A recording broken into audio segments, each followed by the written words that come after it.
Hello, hello, Decepticons! I'm here once again with another episode of I Played a Thing, Tecmo's Deception, Invitation to Darkness.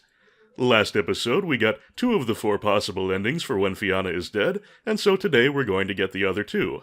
This might end up being a fairly short episode, but we'll see what happens.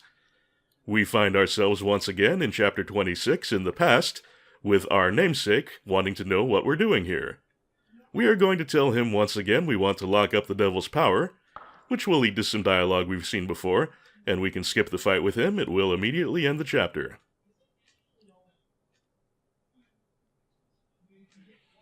And he'll say that we need to reverse the steps to bring his resurrection, get rid of the 6 treasures, and destroy the surrogate, by which I believe he means Astarte. And he gives us the Banisher.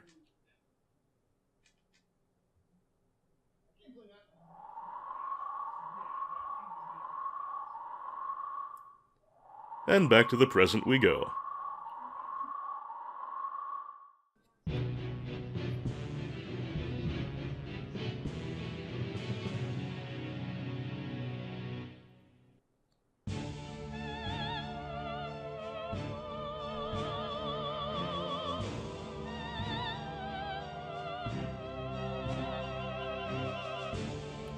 You know, I'm not really sure why the game even bothers to give us a report card when we didn't really do anything in the chapter, but we do get some free MP for the no damage bonus, so whatever, I'll take it. I don't think we really need to save after that. But I will do a little body collection because we do still have to get that flavor text for the final dragon evolution. Fate Makers are nice and tanky. I'll take a few of those so we can beat on them for a while. And I don't think we need another 2 invaders for the top floor, so this should do. Stan and Terra. And since I'm just going to be using monsters, I don't need to set any traps either. Oh, I think the other Fate Maker just came in. Yep, we've got 2 on me now, which is potentially a little dangerous, but they do remain very slow, and if I can get them kind of wedged into the same general area, like I'm trying to get them both to follow me into the corner here so I can kite them both around into the same general vicinity, then the dragon, being an area of effect type of critter, I can hit both of them.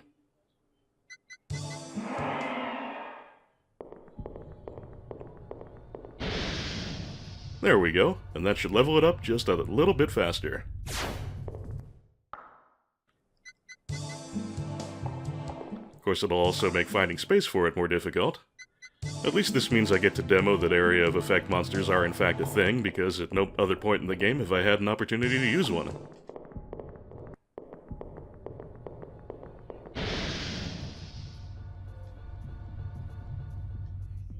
Hey, there's our gem dragon.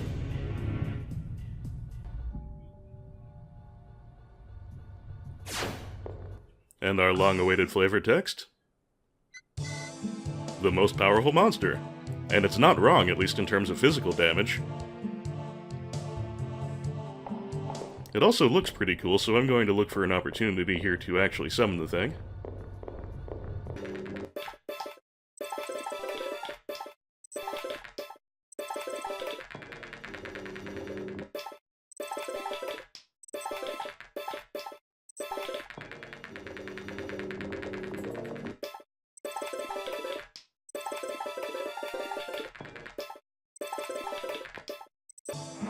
Finally! See? It's all transparent and icy. Pretty neat.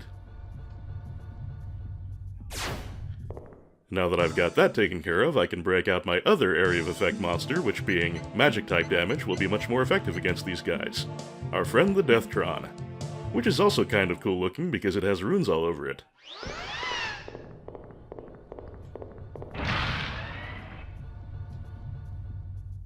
And that drops one of our Fate Maker friends.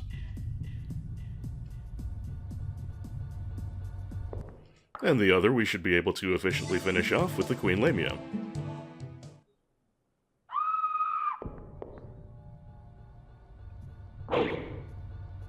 Perfect.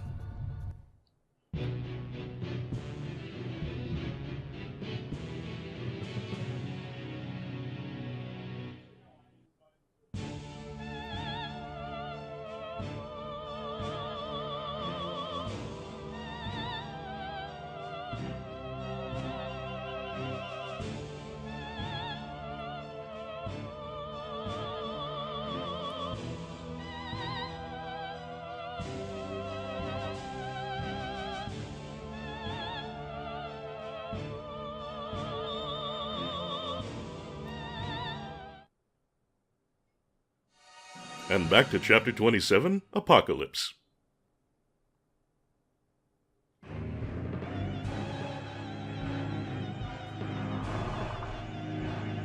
As soon as we step out, we'll have the usual gloating from Zammer.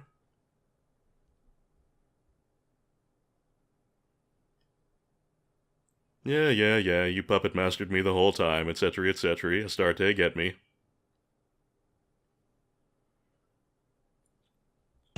And we have our appropriately deceptive invader listing. No real sense in setting any traps right this second, either.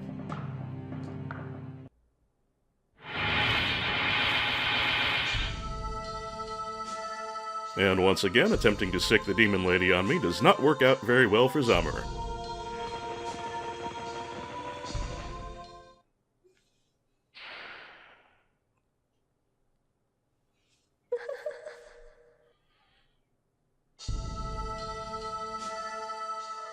Another run of dialogue, that's what we've seen here before.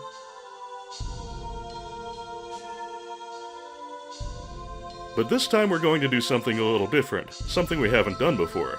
This time, we're going to tell Astarte we want to lock in the devil's power. Why didn't you listen to me? If you had, you wouldn't be so tormented now. Listen, your body is the final offering.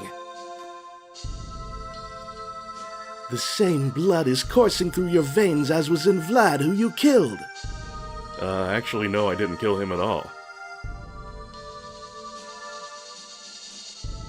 Sacrifice yourself to the devil and live in him forever! I don't think I'll be doing that, but she's sure gonna do her best to see that I do it by force.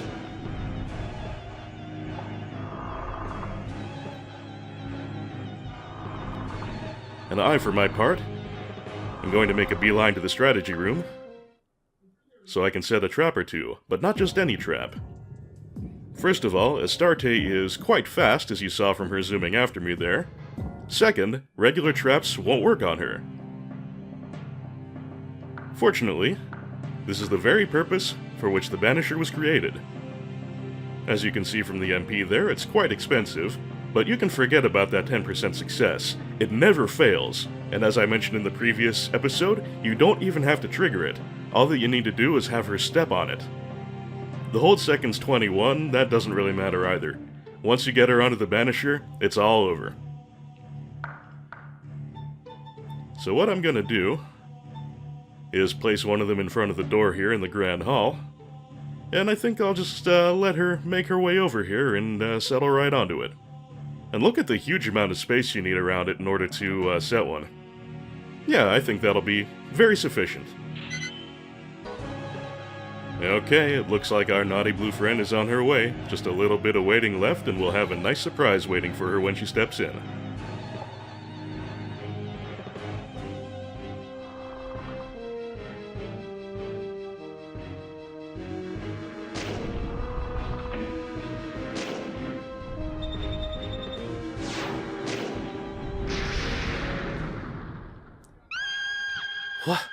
What?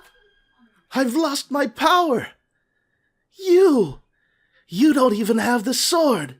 How could I be killed by you?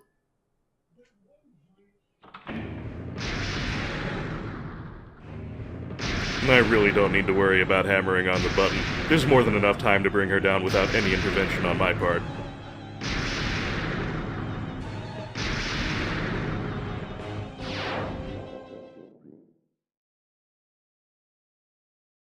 Interesting that the game even gives us a choice at this point, since this is going to end the game, but we might as well take that nice juicy soul. I mean, why not?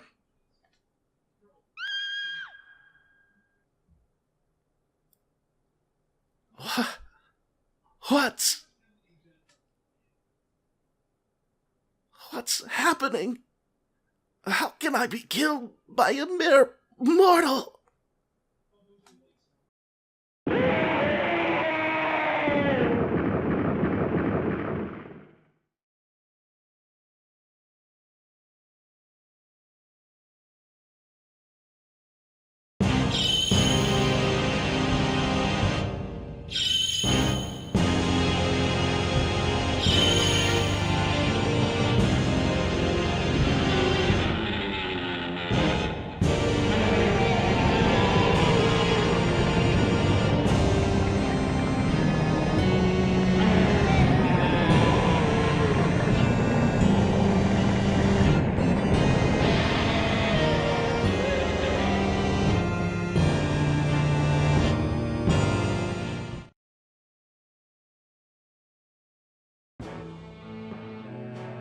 At last, it's all over.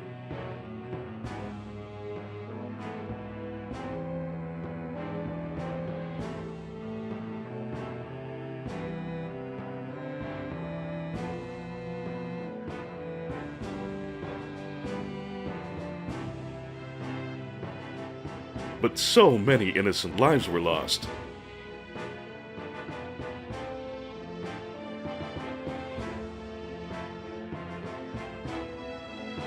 There is no place for you here in the present. Come with me to the past. I don't have long to live. I'd like you to protect the castle. Write about your perils to prevent the same bitter tragedy from ever occurring again. Change the future! Well, I guess maybe Vlad from the past is us, and we're doing kind of the time loop thing here? Time travel's complicated.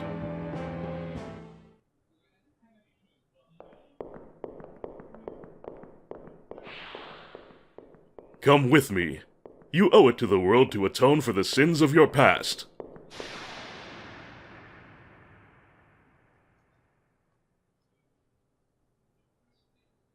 Vlad entered the Demon Gate to go to the past for all time.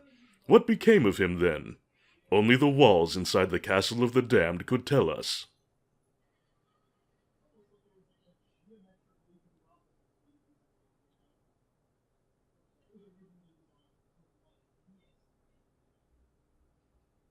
Well, I suppose that could have been worse. Was the shortest ending we've seen so far.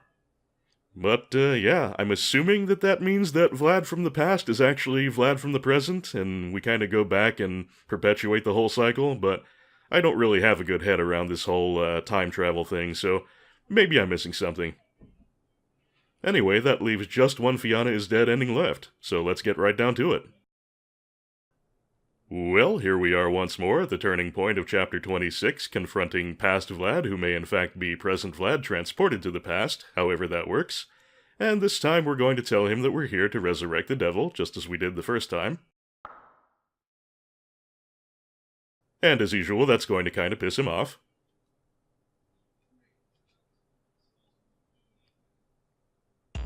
And we will have a fight on our hands. This time I think I'll make things simple by monstering him to death if that turns out to be halfway efficient. We'll see how the Queen Lamia works on him.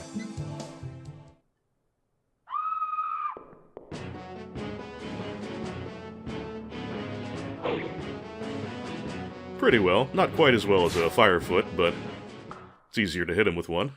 And we can just kind of chain stun him over and over again. Rather cheap way to win, but no arguing its effectiveness.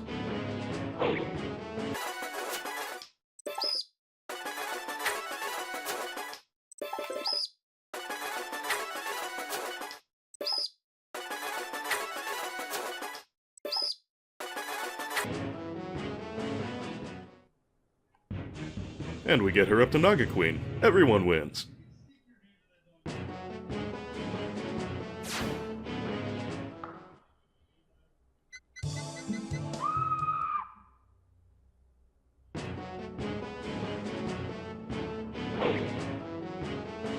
And that will do, Vlad. That will do.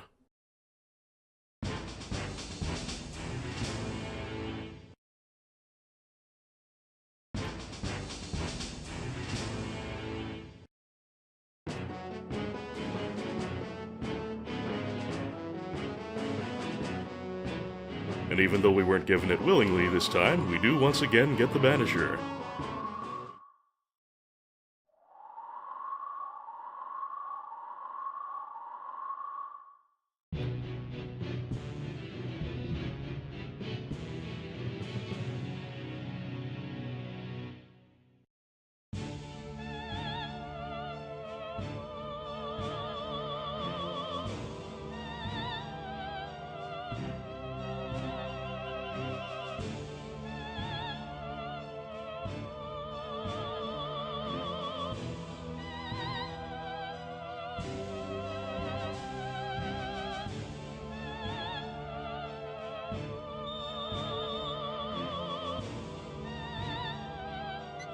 I don't think we need to save, and body collection seems unnecessary at this point. I mean, there's really only one more chapter, and any additional experience points are just gonna go to waste. Chapter 27, Apocalypse Again.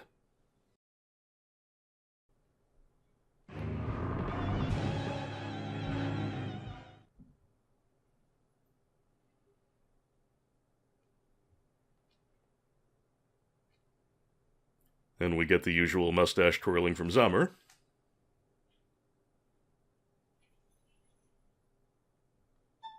You're not fooling me, Invader Box.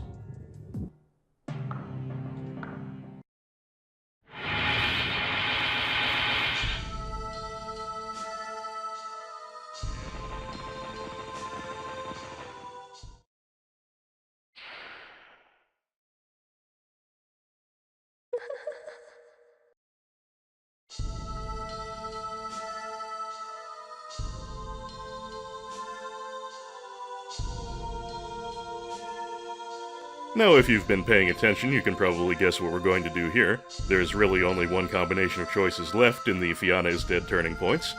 We've told Vlad in the past that we were going to resurrect the devil, but now we're going to have an 11th hour change of heart, and we're going to tell Astarte we're locking him in.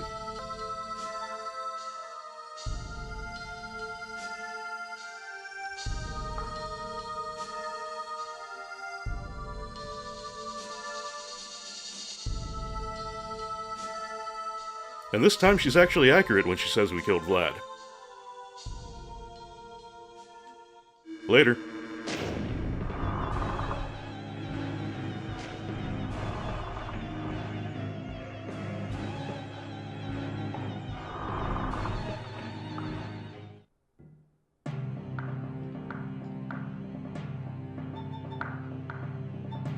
Now here's something I've never tried. I kinda wonder if it's possible for the Banisher to go off when you're not even in the room.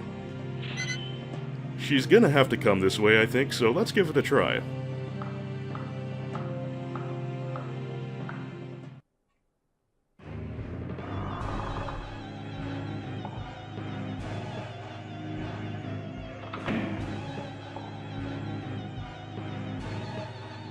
Yes, come into my web, little spider.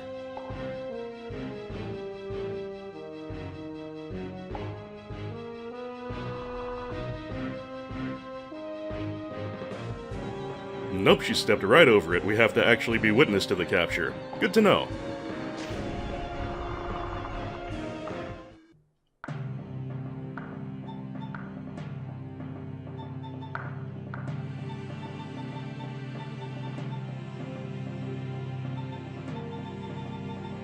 We'll get rid of that.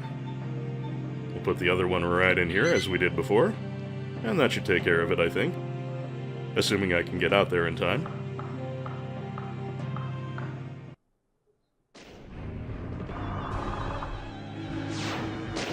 Much better.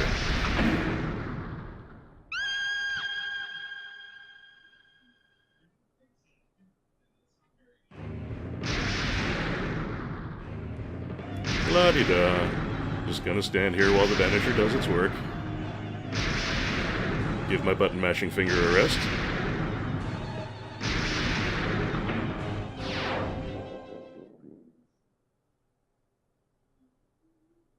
Just as before, we don't have any particular use for her soul, but I mean, 9,000. It's worth taking just for the bragging rights.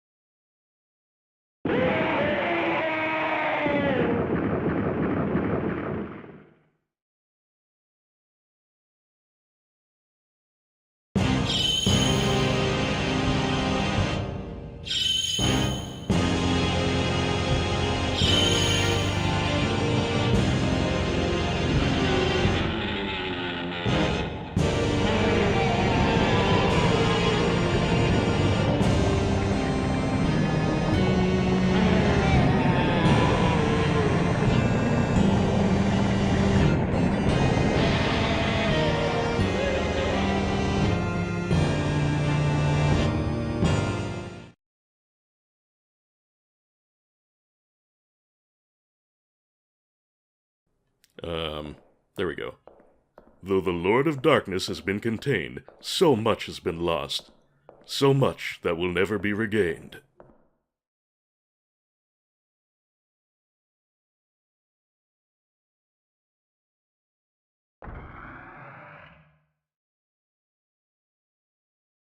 From that day forth, the Castle of the Damned has bellowed loudly with an inexplicable silence, as if it were all a dream.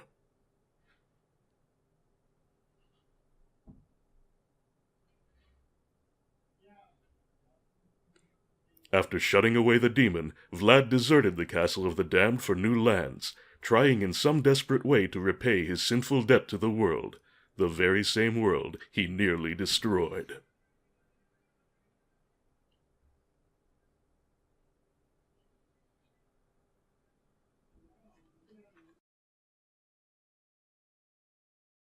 Folks, I think that's about as upbeat an ending as we can hope for in the Fiona is Dead branch of the story. And now comes the really fun part. I get to go all the way back to Chapter 8, successfully stop Wizbone from assassinating Fiona, and then replay everything up to the endgame. Needless to say, I will not be doing this all on camera. However, since we are on track to have a very short episode, I think before we part ways today, I will show you the version of Chapter 8 in which Wizbone is successfully intercepted. We now rejoin our lovebirds, Vlad and Fiona, as they prepare to enter Chapter 8.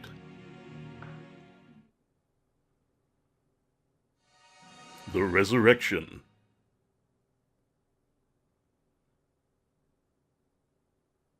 I wonder if the resurrection is meant to refer to Fiona being brought back as a zombie after Wizbone kills her. If that's the case, it's not going to be appropriate this time because we're not going to let that happen.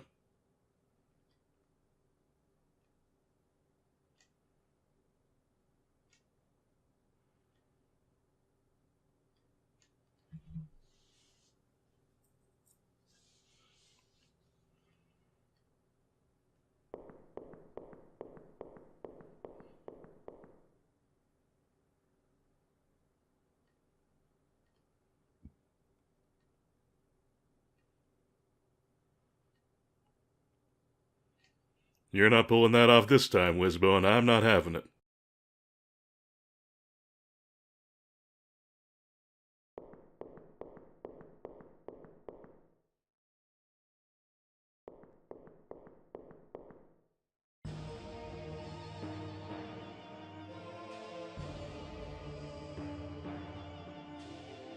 And there we see the behind-the-scenes plotting of Zamir, him being the one behind the actual plan to kill Fiona, which Urias presumably didn't know about.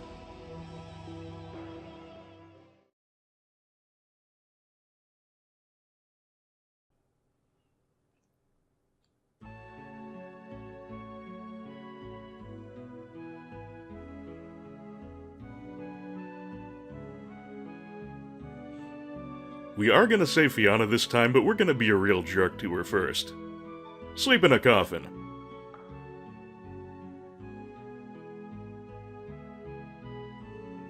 That's right, we're just joking. Okay, I'll get your room.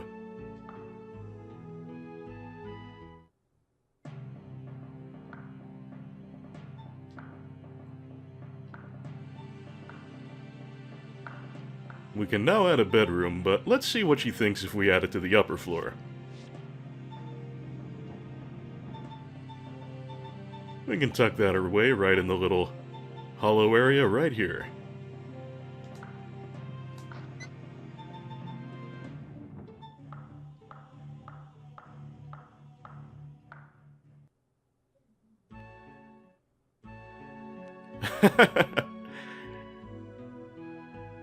Okay.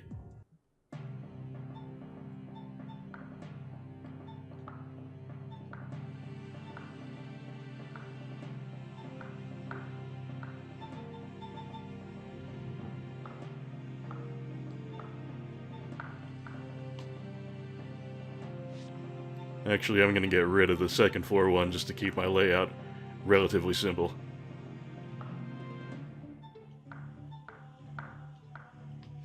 Let's see, where will we put Fiona's bedroom?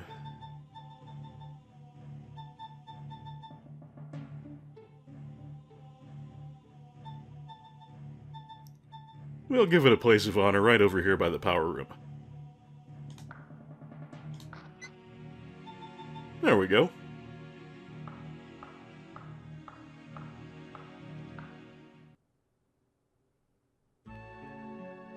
You do that, Fiona. Absolutely nothing's going to happen while you're resting.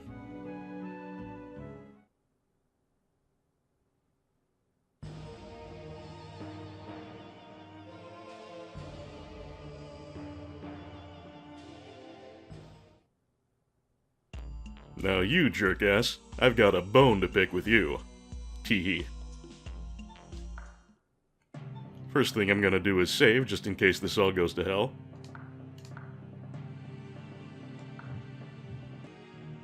Now that we've got a contingency in place, we can initiate standard Wizbone containment protocol, which goes a little something like this. I like to start with a ton weight right over here in the corner, which is the direction he tends to head in as soon as we have control.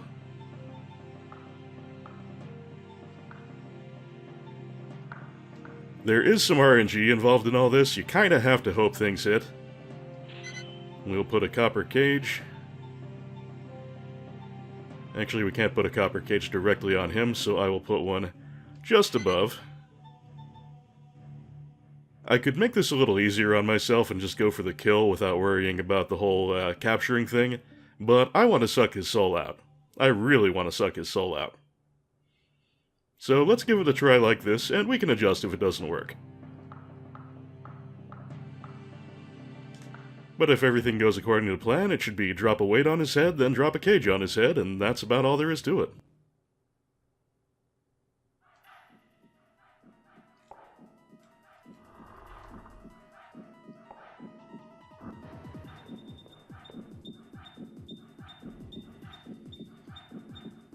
That's my name. Okay, we're off to a good start. That much damage should be plenty to drop the cage on him. And if we're lucky, he'll stagger right into one of them.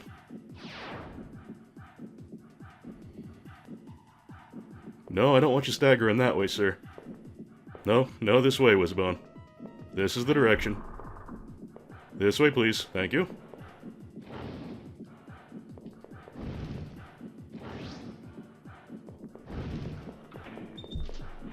Oh, I think we have a... Oh, you bastard.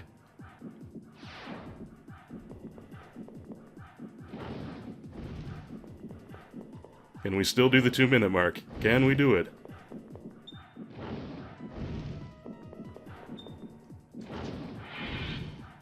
Oh, I think we got him.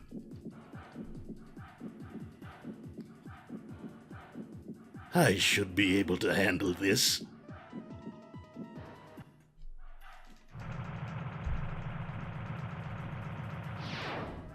You should you?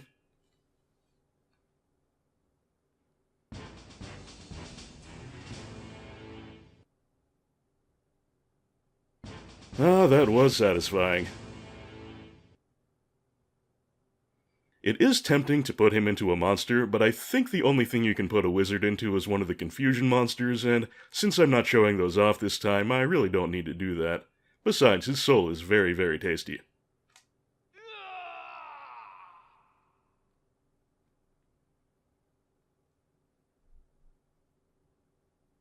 Fiona's cry echoes in the distance? This is a bit concerning.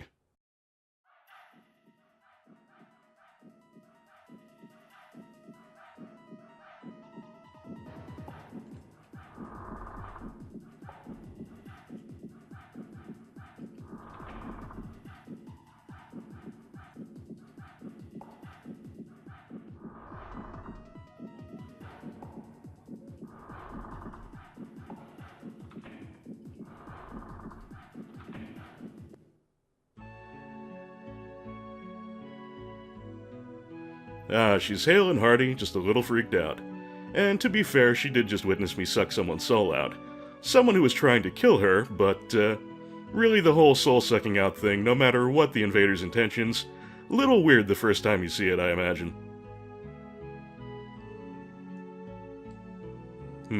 Little trouble in paradise, it appears. Aw, Fiona. Oh.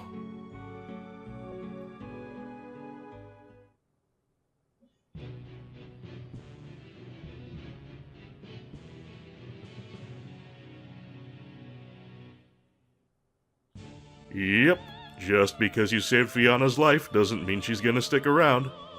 When she sees what's going on around the Castle of the Damned, she rather sensibly nopes the fuck out and doesn't resurface until the very end of the game. This has the added bonus of not requiring Tecmo to rewrite anything to account for Fiona's presence. Actually, that's probably more or less the entire reason for it. Man, not only do we not get to have a zombie girlfriend this time, we don't get to have a girlfriend at all. But I suppose the important thing is she survived. And now comes the part that's going to be an absolute barrel of laughs for me, that being replaying chapters 9 through 25 in order to get ready for the next two endings. Yep, there's really no getting around it, I have to replay all the chapters leading up to the endgame. I'm going to chew through them as quickly as I possibly can, but there is the possibility that this will delay the next episode a little bit. I'll try not to, but it could happen. The prices we pay for completion, huh? So then, folks, I will get that last episode to you as quickly as I possibly can, and in the meantime, I hope you've enjoyed the other two Fiona is Dead endings, and our revenge against Wizbone. As always, I'd like to thank you very much for watching, and I hope to see you for the exciting conclusion to I Played a Thing, Tecmo's Deception. Until then, take care, and this is signing off. Today's foiled assassination has been brought to you by Justin Carpenter, Nolden, Zangamarth, Anonymous Benefactor, John Madigan, Sanguine Games, Misha Van Doren, Frank Grizzy, Tim J., Lolo De Puzzlo, Joshua C. Ritchie, Jared C. Rice, Sonic Rose, EX Potemkin, Alicia Goranson, Mechasaurus, DG Jono, Doug Russell, August Fortnight, Patrick Bellinger, Rob Lyons, Andy Kurland, Jarogue, Martin Schauenmakers, Mayo the Hedgefox, Hildegard Argelmach, IGV, Jazel, Joseph Hall, Hot Mayo Sandwich, Dan Larson, Electric Keat, McCaffrey Crandall, K. Ivan Rupert, J. Black, and other renowned Thunder patrons. Thank you all for your kind, generous, and very helpful support. And everyone subscribed, commenting, and just out there watching, you're pretty awesome too. Be well, and I'll see you next week when we wrap this sucker up.